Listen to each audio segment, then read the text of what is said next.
It's now been almost 40 years since SMU was a major player at the collegiate level, and back in those days, they did it on the strength of strong recruiting and keeping major talent here in the state. Joseph Hoyt of the Dallas Morning News tells us how lately they've gotten back to locking down some of the area's top high school talent that's ready to excel at the next level.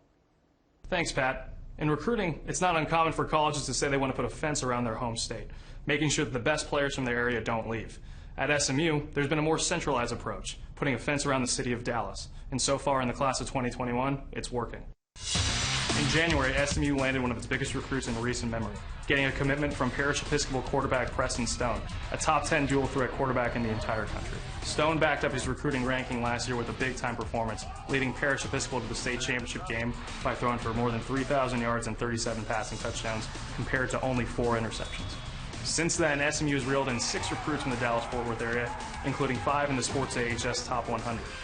On the defensive side of the ball, SMU has landed Skyline safety Isaiah Wachovia and Duncanville safety Jadarius Thursby, who can line up together in the Mustangs secondary for years to come. The Mustangs also landed Flower Mound defensive lineman Stone Eby, Fort Worth All Saints running back Monte Dawson, and Kimball running back Brandon Efton Jr., as well as Madison playmaker Jaylene Record. Record, in particular, proved to be a touchdown machine last year for Madison. 14 of his 22 receptions went for scores, and 1 out of every 5.5 carries found pay dirt. SMU head coach Sonny Dykes recently said the 2021 recruiting class is probably close to being over, but that doesn't mean there's a few crown jewels left there out to pick. Savion Bird, an offensive tackle from Duncanville, is considering SMU and could really put a bow on this class. Tune in again next week for more recruiting news across the Dallas-Fort Worth Metroplex.